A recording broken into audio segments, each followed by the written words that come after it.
हैं, आप देख रहे हैं खबर बिहार झारखंड और मैं हूं आपके साथ अंजलि आनंद। सबसे पहले बात करेंगे बिहार में आज से यास तूफान का असर दिखाई देने लगा है।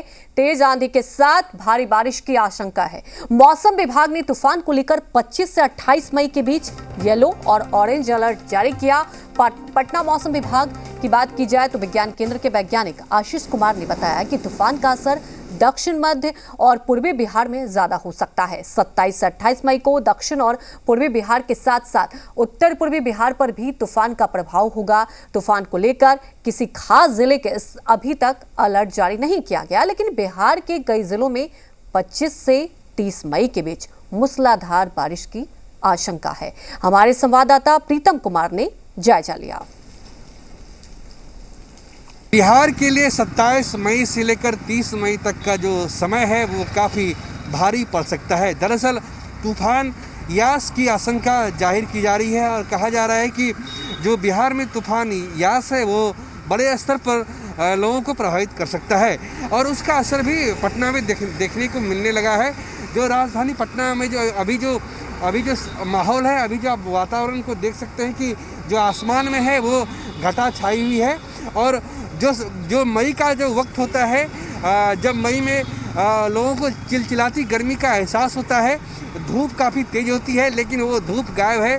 जो गर्मी है, जो गर्मी की तपिश है वो बिल्कुल गायब है और ये ऐसा इसलिए हो रहा है क्योंकि बिहार में जो यास तूफान है वो दस्तक देने वाला है। इसको लेकर आपदा प्रबंधन विभाग ने अपनी तरफ से तैयारियां की हैं। जो बिहार के जो सभी 38 ज़िले हैं वहाँ के जो जिलाधिकारी हैं यानी जो डीएम हैं उनको अलर्ट पर रहने के लिए कहा गया है। तो कहा जा सकता है कि पूरे बिहार में जो यास तूफान है उसका असर है वो पड़ने की आशंका है और उसी की वजह से पटना की जो फिजा है, पटना के जो आसमान है वहाँ पे भी आपको बादल नज़र आ रहे होंगे। संभावना है कि ये बादल आगे चलकर भारी बारिश का रूप धारण कर सकते हैं। तो जो बिहार के जो लोग हैं और खासकर जो जिला प्रशासन के लोग हैं उनको तूफान जो यास है उससे निपटने के लिए एक बड़ी रणनीति और तैयारियां करनी होगी। कैमरा पर्सन दयानाथ ओझा के साथ प्रीतम कुमार, जी मीडिया, पटना। चक्रवाती तूफान का असर पटना में भी देखने को मिल रहा है। आसमान में बादल छाए हुए हैं, धीरे धीरे हवाएं तेज हो रही है। हमारे संवाददाता ने जायजा लिया। चक्रवातीय तूफान यास का असर राजधानी पटना पर दिखने लगा है। आसमान में बादल हैं तो ठंडी ठंडी तेज हवाएं चलने लगी है। देखिए किस तरीके से राजधानी पटना का जो मौसम का मिजाज है वो बदला है। मई महीने में जो भीषण गर्मी होनी चाहिए थी वो अब नहीं है और लोगों को राहत मिल रही है। राजधानी पटना वालों को राहत ही नहीं बल्कि पूरे बिहार में जो चक्रवातीय तूफान है उसका असर देखने को मिलेगा।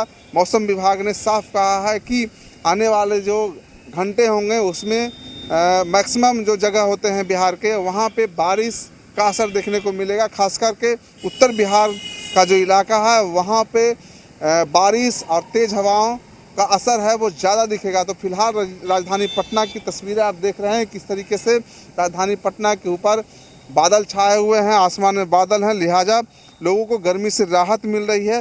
तो दिन का जो तापमान है उसमें काफ़ी गिरावट दर्ज देखने को मिल रहा है।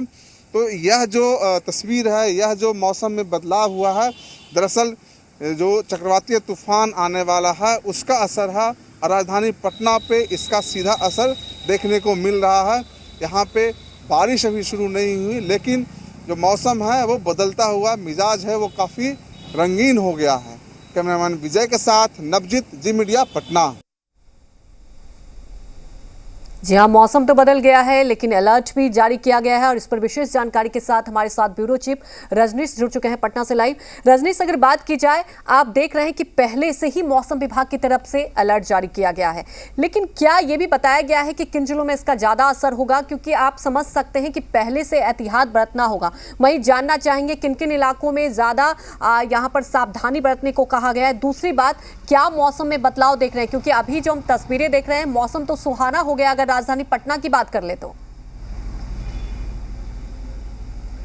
बिल्कुल अंजलि, मौसम फिलहाल बेहद खुशगवार है और हिल स्टेशन का एहसास करा रही है, लेकिन ये आहट जो है वो आगे चलकर किस तरीके से समस्या खड़ी करेगी इसको लेकर अलर्ट भी जारी किया गया है। साथ ही साथ अगर बात कर ले जो पश्चिम बंगाल में बंगाल की खाड़ी में जो कम दबाव का क्षेत्र था वो अब तब्दील हो चुका है चक्रवाती जो यास है तूफान उसमें। और पश्चिम बंगाल में जो सागर आइसलैंड है वहाँ से लेके और पारादीप जो कि उड़ीसा में है, ये जो तटीय इलाका है यहाँ पे टकराकर, और ये प्रोजेक्शन जो है यास का वो सीधा जो है 700 किलोमीटर तक इसका असर होगा। लेकिन ज़्यादा प्रभाव 180 किलोमीटर तक के जो हवा होगी तेज इस चक्रवाती तूफान में वो तटीय इलाके में होंगी। बिहार में इसका असर जो है वो कम होगा, लेकिन 50 से 60 किलोमीटर तक बिहार में भी होगा। और 27 से 30 तारीख जो है वो बेहद इसके प्रभाव वाले होंगे अगर बिहार के लिहाज से बात करें तो। पिछले बार जो अम्फान आया था वो जो सागर आइसलैंड है वहां से टकराकर और कोलकाता, पश्चिम बंगाल और ऊपर में उत्तर की ओर और फिर वो बांग्लादेश की ओर मुड़ गया था। इसलिए इधर कोई वैसा प्रभाव नहीं था। लेकिन इस बार जो है ऊपर और बांग्लादेश की ओर न मुड़कर जो यास चक्रवाती तूफान है उसका प्रोजेक्शन सीधा है। इसमें आप झारखंड और बिहार का जो इलाका है और कुछ जो उत्तर प्रदेश का जो बिहार से सटा हुआ इलाका है वहाँ तक, यानी सासाराम और बाद का जो जिला पड़ता है उत्तर प्रदेश का, वहाँ तक इसका असर जो है देखा जा सकता है। खासतौर पे मध्य बिहार, दक्षिण बिहार और कुछ जो जिले हैं पूर्वी बिहार के वो इसके प्रभाव में होंगे। और सभी 38 जिलों को अलर्ट जो है वहाँ जारी किया गया है। मौसम विभाग ने जो पूर्वानुमान बताया है उसके अनुसार क्लाउड जो है वो बेहद नीचे होगा, इसलिए विजिबिलिटी जो है उसकी भी समस्या हो सकती है, यानी लो विजिबिलिटी हो जाएगी। और साथ ही साथ जो निचले इलाके हैं वहाँ पे जल जमाव की स्थिति और कई जगहों पे बाढ़ की स्थिति बन सकती है। हालांकि ये तत्कालिक होंगे, लेकिन इससे निपटने को लेकर सरकार ने हर स्तर पर कदम उठाने शुरू किए हैं। जानकारी आपने साझा की। देखिए मूसलाधार बारिश होगी और कहीं ना कहीं पानी जमा की भी दिक्कत होगी। और आप समझ सकते हैं कि बार बार अभी जो स्थिति है, एक तो कोरोना काल है, फंगस के भी मामले सामने आ रहे हैं, तो ये भी बहुत सावधानी बरतनी होगी कि कहीं ज्यादा जल जमाव ना हो। आप जैसा कि रजनी साहब बता रहे थे कि इसे लेकर भी कदम उठाए जा रहे हैं, जानना चाहेंगे किस तरह से व्यवस्थाएं कराई जा रही हैं और येलो ऑरेंज जो अलर्ट जारी किया गया है किस तरह से लोगों को अवेयर किया जा रहा है। देखिए सूचना तंत्र के माध्यम से सभी जिलों को जो जिलाधिकारी हैं उनको आगाह किया गया है कि वो अपने जिलों में अलर्ट जारी करें और लोग अलर्ट पे हैं। और एनडीआरएफ की जो टीम है 9वीं बटालियन बिहटा की पटना में यहाँ से पश्चिम बंगाल और उड़ीसा के तटीय क्षेत्र में भी भेजे गए हैं। ये तो वहाँ की बात है।